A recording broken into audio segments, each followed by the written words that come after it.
আপনারা সবাই জানেন বাবরি মসজিদ যে জায়গায় ছিল, শরীয়তের একটা বিধান এবং ভারতবর্ষের সুপ্রিম কোর্টের যে জাজমেন্ট, ভারতবর্ষের সুপ্রিম কোর্টের জাজমেন্ট আমি নিজে দেখেছি, পড়েছি। ও জাজমেন্টের কপি আমাদের কাছে আছে। একবার যদি ভারতবর্ষের আইন হলো, একবার যদি মসজিদ উল্লেখিত হয়ে যায়, রেকর্ডভুক্ত মসজিদ হয়ে যায়, কিয়ামত পর্যন্ত ওটা মসজিদ থাকবে, কাটার ক্ষমতা আর কারোর, জোরে বলেন, নাই। এখন আপনি বলবেন তাহলে কাটলো কিভাবে? কিভাবে কাটা হলো? 1528 খ্রিস্টাব্দের মসজিদ। তো 1528 খ্রিস্টাব্দের মসজিদ স্বাধীনতার আগে না স্বাধীনতার পরে? তাড়াতাড়ি বলেন। স্বাধীনতার আগে। এখন স্বাধীনতার আগে 1528 খ্রিস্টাব্দের আমলে, বাবরের আমলে মসজিদ। এখন বিনয়ের সাথে লজিক দিয়ে আপনাকে জিজ্ঞাসা করি, যদি 1528 খ্রিস্টাব্দের মসজিদ, সেইটা যদি স্বাধীনতার 76 বছরের সংবিধান অনুযায়ী ওই মসজিদটা যদি অবৈধ হয়, ওই মসজিদটা যদি এখানকার না হয়, আমি প্রথমেই আপনাকে বললাম রে আল্লাহর গোলাম, এই জমিন কে বানিয়েছে? তাড়াতাড়ি বলেন। এই জমিনের মালিক কে? এই জমিনের প্রথম ঘরের নাম বাইতুল্লাহ। এই জমিনের প্রথম ঘরের নাম বাইতুল্লাহ। এই জমিনের প্রথম মানুষের নাম, জোরে বলেন, আদম। এই জমিনের প্রথম মায়ের নাম, জোরে বলেন, মা হাওয়া আলাইহিস সালাম। এখন বলেন, মা হাওয়া আলাইহিস সালাম আর আব্বা আদম আলাইহিস সালাম। জমিন আমার আল্লাহর তৈরি, আদম আলাইহিস সালাম আমার আল্লাহর তৈরি। আদম আলাইহিস সালাম ছিলেন নবী। কে ছিলেন? তো নবী তো হিন্দু ভাইদের ধর্মে আসে, কথা বলে না? অন্যান্য ধর্মে আসে। নবী কোন ধর্মে? জোরে বলেন। মুসলিম না ইসলাম ধর্মে? নবী কোন ধর্মে? এটার প্রমাণ পাবেন কোথায়? কোরআনুল কারীম সূরার নাম সূরা আল ইমরান, 3 নম্বর পারা, 11 নম্বর সাফা। ইন্নাদ-দীনা ইনদাল্লাহিল ইসলাম। আল্লাহ বলেন আমার কাছে মনোনীত ধর্মের নাম হলো, জোরে বলেন, ইসলাম। কোরআনুল কারীম সূরার নাম সূরা মায়দা, 6 নম্বর পারা, সাফা নাম্বার 6 এর ভিতর আল্লাহ বললেন, আল ইয়াউমা আকমালতু লাকুম দীনাকুম ওয়া আতমামতু আলাইকুম নি'মাতি ওয়া রাদিতু লাকুমুল ইসলাম দীনা। এখানেও আল্লাহ বললেন, আল্লাহর গোলাম, আমি দ্বীনকে মুকাম্মাল করে দিলাম, দ্বীন মুকাম্মাল করে দিলাম। এটা আল্লাহ কখন বললেন? মায়ার নবী মদিনা বলার উপরে কোরআনুল কারীম যখন নাজিল হলো, এই সময় আল্লাহ জানিয়ে দিলেন, আজকে থেকে আমি দ্বীনকে মুকাম্মাল করে দিলাম, এরপরে নতুন করে আর কোনো দ্বীন আসবে না। দ্বীন মানে হলো শরীয়ত, দ্বীন মানে হলো আল্লাহর হুকুম, দ্বীন মানে হলো আল্লাহর নির্দেশ, দ্বীন মানে হলো আল্লাহর অর্ডার। আর নতুন করে কিছু আসবে, জোরে বলেন, না। তাই আল্লাহ বললেন আমি মুকাম্মাল, কমপ্লিট করে দিলাম, আর নতুন করে নির্দেশিকা আসবে না। যে দ্বীন রয়েছে, ওয়ারাদিতু লাকুমুল ইসলাম দীনা, তোমরা সবাই এই দ্বীনের প্রতি সন্তুষ্ট হয়ে যাও, কারণ আমি আল্লাহ এই দ্বীনের প্রতি সন্তুষ্ট। তাহলে বোঝা গেল এর আগে আগে কোরআনুল কারীমের পূর্বেও শরীয়ত এসেছে, আসে নাই? কোরআনুল কারীমের আগে ইনজিল, তার আগে ছিল তাওরাত, তার আগে ছিল জাবুর, তার আগেও সহিফা। একের পর এক শরীয়ত এসেছে আল্লাহর গোলাম, কিন্তু মুকাম্মাল, কমপ্লিট আল্লাহ দিয়ে দিলেন। এই ইসলামের ভিতরেই আল্লাহ বললেন আমি নিজে সন্তুষ্ট, তোমরাও সন্তুষ্ট থাকো। ওই জন্য আল্লাহ কোরআনুল কারীম সূরার নাম সূরা বাকারা, 2 নম্বর পারা, 11 নম্বর সাফায় আল্লাহ বললেন, ইয়া আইয়ুহাল্লাযীনা আমানু দুখুলু ফিস সিলমি কাফা। ওরে ঈমানওয়ালারা, তোমরা যদি দ্বীনের ভিতরে প্রবেশ করতে চাও, ইসলামের ভিতরে যদি প্রবেশ করতে চাও, ইসলামের ভিতরে পরিপূর্ণ ঢুকে যাও। এখন চিন্তা করে দেখেন, সব ইসলাম ইসলাম ইসলাম ইসলাম। ফামান ইউরিদিল্লাহু বিহি আন ইয়াহদিয়াহু ইয়াশরাহ সাদরাহু লিল ইসলাম। 8 নম্বর পারা, সূরার নাম সূরা আনফাল, 2 নম্বর সাফার প্রথম আয়াতে আল্লাহ বললেন, শুনে রেখে দাও, আমি আল্লাহ যাদের অন্তরগুলোকে প্রশস্ত করি, আমি আল্লাহ যাদের অন্তরগুলোকে প্রশস্ত করি, তাদের দিলের ভিতরে দ্বীন সহজে আমি আল্লাহ ঢুকিয়ে দিই। এখন আল্লাহর কাছে মনোনীত ধর্মের নাম, জোরে বলেন। তাহলে দুনিয়ার জমিনে প্রথম যে ধর্মটা আসলো, ওর নাম, জোরে বলেন, ইসলাম ধর্ম আসলো প্রথম। বাবা আদম নবী হয়ে আসলেন প্রথম। এই দুনিয়ার জমিনও আমার আল্লাহ বানালেন প্রথম। কারণ পৃথিবীর ইতিহাসে এমন নাই যে কেউ দাবি করেছে এই জমিনটা অমুক বিজ্ঞান বানিয়েছে। ঘড়িও বানিয়েছে, ক্যামেরাও বানালো, প্লেনও বানালো, এই গাড়িও বানালো, এই গাড়ি সে বানালো, এটা ও বানালো, এটা এ বানালো, এটা এ বানিয়েছে, এটা ও বানিয়েছে। সব এক এক করে বলো, একজন কেউ দাবি করে নির আল্লাহর গোলাম এই পৃথিবীর জমিনটা অমুক বিজ্ঞান বানিয়েছে। কারণ বানানেওয়ালা তিনি একমাত্র আমার আল্লাহ, অন্য কেউ নয়। তাহলে প্রথম ঘর আমার আল্লাহর, প্রথম জমিন আমার আল্লাহর, প্রথম নবী আমার আল্লাহর। এখন বলো জমিন আমার আল্লাহর, জমিন আমার আল্লাহর, প্রথম ঘর আমার আল্লাহর, প্রথম ধর্ম আমার আল্লাহর, প্রথম বান্দা আমার আল্লাহর, আর হুকুম চলবে তোমার না আমার আল্লাহর। আলা লাহুল খালকু ওয়াল আমরু তাবারাকাল্লাহু রাব্বুল আলামিন। আল্লাহু আকবার বলেন। हकीकत से तू दुनिया बेखबर है, दुनिया की नुमाइश पर नजर है, नमी गोयम के आज दुनिया जुदा बाश, बाहर कारे के बाशी बा खुदा बाश। কারোর জন্য কোনো ঘাবড়াবার জায়গা নাই, কারোর জন্য কোনো টেনশনের জায়গা নাই। তুমি দুনিয়ার মোহে পড়ে ঘুরে বেড়াও, কোনো টেনশন চিন্তার কোনো কারণ নাই। আমার আল্লাহর মনোনীত ধর্মের নাম যখন ইসলাম, ইসলামওয়ালারা আমার আল্লাহর প্রিয় হবে তারা, এতে কোনো সন্দেহ নাই। আর আপনি বিবেক দিয়ে বলেন ৭০,০০০ হামাস বাহিনী সারা পৃথিবীর ইন্টারন্যাশনাল বেঈমানদের সাথে, বলো না ভারতবর্ষে ৪০ কোটি মুসলমান আর হামাস বাহিনী কত বললাম? ৭০,০০০ টোটাল, মেন বাহিনী হলো ৪০,০০০। আর আপনার ভারতবর্ষ কত ধরছে বলো? ৪০ কোটি। হাই রে আফসোস, আজকে এক শ্রেণীর মানুষ বলছে বাবরি চলে গেছে তো কি হয়েছে, ওই অযোধ্যায় যে মসজিদ বানাবো না ভারতবর্ষের নাম্বার 1 হবে। এখন বলেন, কেউ যদি বলে তোর বাপ মরে গেছে, কান্না করিস না, তোর মাকে তোর বাপের থেকে আরো একটা ভালো বাপ দেব, কারা কারা রাজি আছে? কথা বলে না কেউ? রাজি হবেন? আচ্ছা, যে বাপটা আমার ছিল ওটা ছিল ল্যাংড়া, তারপরেও কথা বলেন না কেন? যে বাপটা ছিল ওটা ছিল আমার থেকে কালো খাঁদা, তারপরেও যদি বলে তো হারে হতচ্ছাড়া, তোদের এতটুকুন মেমোরি নাই? আসল বিজয় তো সেখানে। তুই কি সারা জীবন ভর ওই মসজিদের নাম বাবরি মসজিদ দিবি? না ওই বাবরি মসজিদ পাবি? তোর জন্মদাতা বাপ চলে গেলে বাপ পাবি না, তুই সারা দুনিয়ার নাম্বার 1 বানালেও ওই বাপটা কি করে পাবি?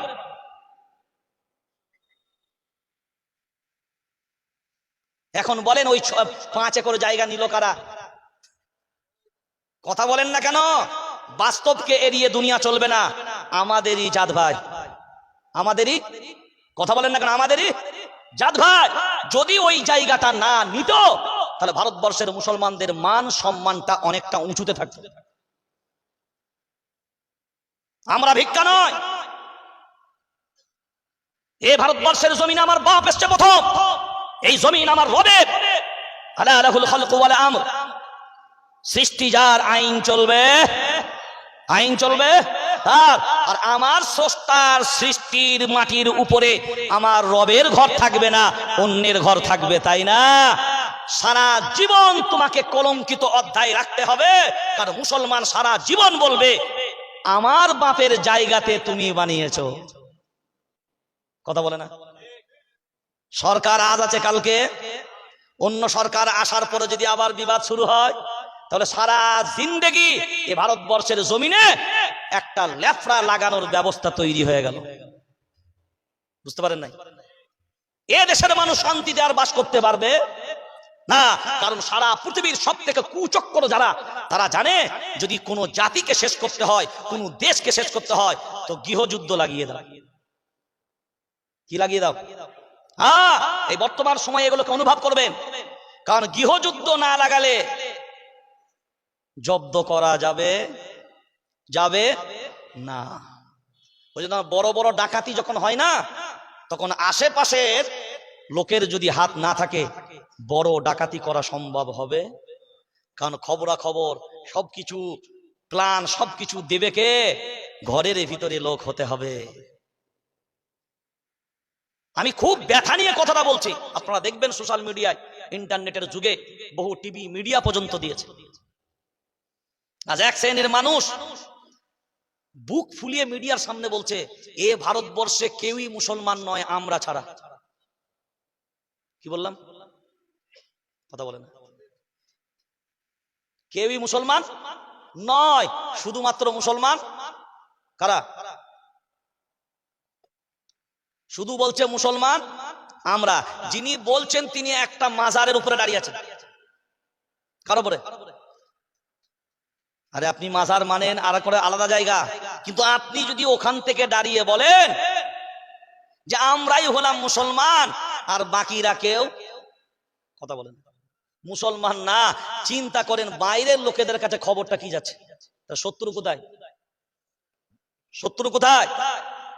ঘরে। এখন এই জায়গাটা এবার ভাবনা চিন্তা করে বলেন, এ মুসলমান লড়বেন কার বিরুদ্ধে? লড়াইটা কার? এখন হকের পক্ষ নিয়ে লড়বেন যাদের বিরুদ্ধে। এখন ঘরের লড়াই ঘরেই থাকবে, বাইরে বের করার আগে ঘরে লড়াই শুরু হবে।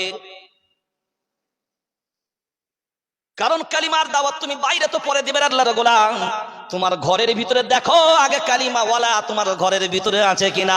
লূত আলাইহিস সালাম নবী, বিবি হলো নাম্বার 1 দুশমন। নূহ আলাইহিস সালাম নবী, বিবি হলো নাম্বার 1 দুশমন। নূহ আলাইহিস সালাম নবী, বেটা হলো নাম্বার 1 দুশমন। ইব্রাহিম আলাইহিস সালাম নবী, বাপ হলো নাম্বার 1 দুশমন। মায়ার নবী মদিনা ওয়ালা চাচা হলো আপন নাম্বার 1 দুশমন। হে মুসলমান, বিবেক দিয়ে ভাবনা চিন্তা করে যদি আমরা দেখি, দুশমন বাইরে না, দুশমন ঘরের ভিতরে। আল্লাহর গোলাম, আমাদের বাড়ির ছেলেরা, আমাদের বাড়ির সন্তানেরা অন্যদিকে তাকানোর দরকার হবে না। আমরা নিজেরাই যদি আমাদের বাড়ির দিকে তাকাই, আমার ছেলের আদর্শ ইহুদির মতন, আমার ছেলের আদর্শ খ্রিস্টানের মতন, আমার বাড়ির আদর্শ খ্রিস্টান ইহুদির মতন, অন্য সংস্কৃতির আদর্শ তার ভিতরে। আল্লাহর গোলাম, হে মুসলমান, তুমি নিজেকে দাবি করো আমি একজন ঈমানওয়ালা, আমি একজন কালিমাওয়ালা, আমি একজন নবী মান্যওয়ালা। খুব ভালো করে বিনয়ের সাথে জানা দরকার, মায়ার নবী মদিনাওয়ালার মুহাব্বত শুধু থাকলেই হবে না, নবীর মানার সিফাত আগে তোমার ভিতরে থাকা লাগবে। এখন নবীকে মাননেওয়ালা যারা হবে না, হকের উপরে তারা কোনোদিন উইকেটে টিকে থাকতে পারে? যদি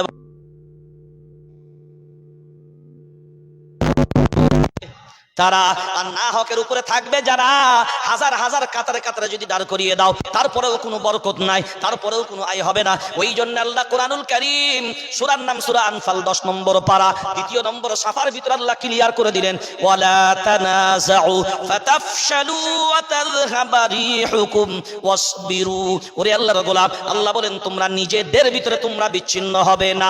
তোমরা যদি নিজেদের ভিতরে বিচ্ছিন্ন হও, আমি আল্লাহ জানিয়ে দিলাম সহজেই তোমরা পরাজিত হবে।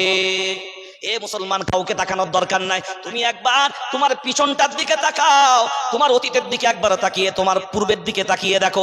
এ ভারতবর্ষের জমিন তোমরা 850 বছর শাসন করেছো। কত বছর? হে মুসলমান, 850 বছর শাসন করলে কুতুব মিনার তোমার বাপের, লাল কিল্লা তোমার বাপের, আর তাজমহল তোমার বাপের, গোলকেন্ডা কিলা তোমার বাপের, লাল কিল্লা তোমার বাপের, এই ভারতবর্ষের মানচিত্র যা আছে তোমার বাপের, দিওয়ানি আম তোমার বাপের, দিওয়ানি খাস তোমার বাপের। সব ভারতবর্ষকে সুন্দরভাবে সাজালে 850 বছর এদের শাসন তোমরা করলে। তারপরেও বিনয়ের সাথে আজকে যদি মুসলমান এই দেশের মাটিতে যদি থাকার সময়, এই কয়েকদিন আগে দেখবেন ঘোষণা হয়ে গেল মিডিয়ায়, রাম মন্দির যেটা তৈরি হচ্ছে এটা নাকি 2 জন মুসলমান যুবক হুমকি দিয়েছে এইটা বোম মেরে উড়িয়ে দেবে। শোনেননি খবর? আর যেমনি ভিতরে ঢুকে তালাশ করতে নামলো, ডুবুরি যখন নামানো হলো, দেখো তো হুমকিটা কোথা থেকে এলো। হায়রে আফসোস, বড় লজ্জা আর ধিক্কার। তালাশ করে দেখা গেল 2 জন যুবক, মুসলমান না, মুসলমান না, 2 জন যুবককে একজন নিকৃষ্ট নেতা মুসলমান সাজিয়ে হুমকিটা দেওয়া করিয়েছিল। এর বিচার হবে? কথা বলেন না কেন? বিচার হবে? প্রথমে তো রটিয়ে দিলে। এগুলো ভারতবর্ষের জমিনে চলতে দেওয়া যাবে না, এগুলো বন্ধ করা লাগবে। এ দেশ হলো গান্ধীজির দেশ, এ দেশ বল্লভ ভাই প্যাটেলের দেশ, এ দেশ জওহরলাল নেহরুর দেশ, এদেশ মাহমুদুল হাসান দেওবন্দির দেশ, এদেশ আতাউল্লাহ বুখারীর দেশ, এদেশ মাওলানা উবাইদুল্লাহ সিন্ধির দেশ, এ দেশ হিন্দু মুসলিম খ্রিস্টান জৈন বুদ্ধ সব ধর্মের মানুষের দেশ। এদেশ সংস্কৃতির দেশ, এদেশ সম্প্রীতির দেশ, এদেশ সংহতির দেশ, এদেশ ভালোবাসার দেশ। সারা দুনিয়ার জমিনে যাবেন, ভারতবর্ষের মতন এমন মাল্টিমিডিয়া দেশ দুনিয়ার জমিনে আর কোথাও পাবেন না। আমি সিদ্দিকুল্লাহ পর্যন্ত বলে গেলাম, মক্কা আর মদিনা শহর, এই দুটো শহর বাদ দিয়ে সারা দুনিয়ার জমিনে লিখে রেখে দেন, ভারতবর্ষের মুসলমান অন্যান্য দেশের থেকে হাজার গুণ অন্যান্য দেশের থেকে ভারতবর্ষের মুসলমান হাজার গুণ।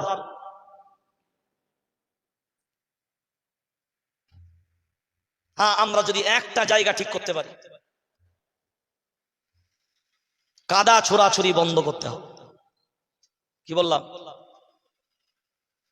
যার মায়ের কোল খালি হচ্ছে তার তো কোল খালি হয়ে গেল। যে খালি করছো সে প্রথম ভাবো, যদি ওটা তোমার মায়ের কোল খালি হতো। এটা ভাঙরের লোক বোঝে না নাকি? কথা বলেন না কেন?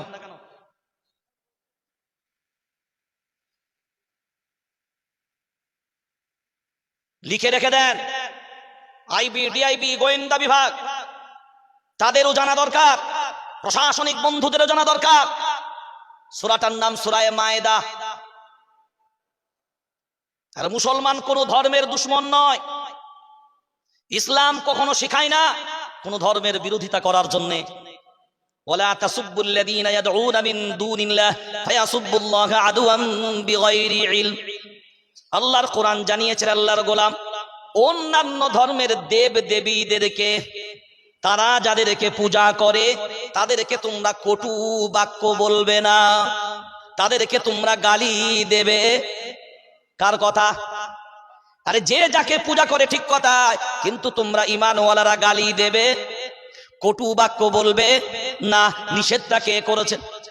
যে আল্লাহ নিষেধ করলেন সে ঈমানওয়ালা মুসলমান গালি দিতে পারে। তোমার যাকে ভালো লাগে তুমি তাকে পূজা করবে। মৃত্যুর পরে আমার রবের সাথে তোমার সাক্ষাৎ যখন হবে, আমার রব বুঝে নেবে কাকে কি দেবে, কোনটাকে কেমন সাইজ করবে। আমার সাথে কোনো জায়গা নাই, আমার রবের সাথে বোঝাপড়া তোমার হবে। সূরার নাম সূরা মায়েদা, 6 নম্বর পারা, 12 নম্বর সাফার প্রথম আয়াতে। এবার শুনে নেন, ইসলাম কখনো শত্রুতা শেখায় না। আন্নাহু মান কাতালা নাফসান বিগাইরি নাফসিন আও ফাসাদিন ফিল আরদি ফাকান্নামা কাতালান নাসা জামিআ। আইবি গোয়েন্দা বিভাগও যদি থাকেন, ভিন্ন জায়গায় রাস্তায় দাঁড়িয়ে আছেন, যারা কল রেকর্ড করছেন, তাদেরকে আবারও বলছি রিপোর্টটা আপনারা নথিভুক্ত করেন। কোরআনুল কারীম সূরার নাম সূরা মায়েদা, 6 নম্বর পারা, সাফা নাম্বার 6 এর ভিতরে, এই 12 এর ভিতরে আল্লাহ বললেন, আন্নাহু মান কাতালা নাফসান বিগাইরি নাফসিন আও ফাসাদিন ফিল আরদ ফাকান্নামা কাতালান নাসা জামিআ। আল্লাহ শুনিয়ে দিলেন, শুনে রেখে দাও, একজন নিরীহ মানুষকে, বলেন আমার সাথে বাংলাটা, একজন নিরীহ মানুষকে, বাংলাটা বলেন সবাই, কেউ যদি হত্যা করে, সমগ্র পৃথিবীর মানব জাতিকে হত্যা করার পাপ তার আমলনামায় চাপানো হবে।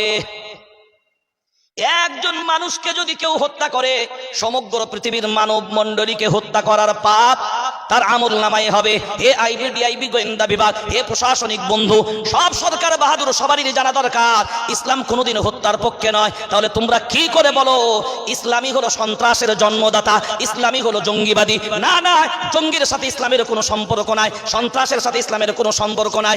ইসলামের সম্পর্ক হলো ভালোবাসার সাথে। মায়ার নবী মদিনাওয়ালা তলোয়ারের ডগায় ইসলাম প্রচার করেনি, মায়ার নবী মদিনাওয়ালা তার আদর্শ দিয়ে বিশ্বের মানুষের মন জয় করেছে।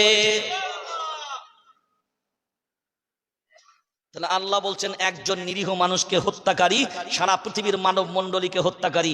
এখন বলেন, যারা হত্যার সাথে ষড়যন্ত্র করেছে তারা কোনকারী? কথা বলেন না কেন? স্বচ্ছ আমাদের হতে হবে, এমন ভাবে স্বচ্ছ হতে হবে, আমি যে দল করি না কেন, আমি যে পার্টি করি না কেন, আমি যে মতে চলি না কেন, আমার ঊর্ধ্বতন কর্তৃপক্ষদেরকে প্রকাশ্যে ঘোষণা দিতে হবে, আমার দলের কোনো প্রতিনিধি, আমার পার্টির কোনো প্রতিনিধি, আমার মতের কোনো প্রতিনিধি কোন মানুষের হত্যার পিছনে যদি ষড়যন্ত্রকারী হয়, কোন অপরাধের সাথে যুক্ত হয়, আমরা আমাদের দল থেকে, আমরা আমাদের পার্টি থেকে, আমরা আমাদের নীতি থেকে তাদেরকে আগাম বহিষ্কার করলাম এবং আমরা সাপোর্ট দিয়ে তার উপযুক্ত শাস্তির ব্যবস্থা করব। একটা দলও এমন বলবে বলে মনে হয় আগামীকালকে। তাহলে বুঝতে হবে স্বচ্ছতার নিরিখে কেউ আগাতে চায়, ভেজালি সবাই যেতে চায়, কিন্তু ভেজালে আমরা কেন পা দেবো ভাই? ভেজালে আমরা কেন পা দেব ভাই? হবেন তো তেজপাত, মনে পড়ছে এবার? হবেন কি তেজপাতা, শুধু খুশবুটা একবার ছিঁড়ে দিয়ে দেবে, খুশবুটা হয়ে গেলে মাল ডাস্টে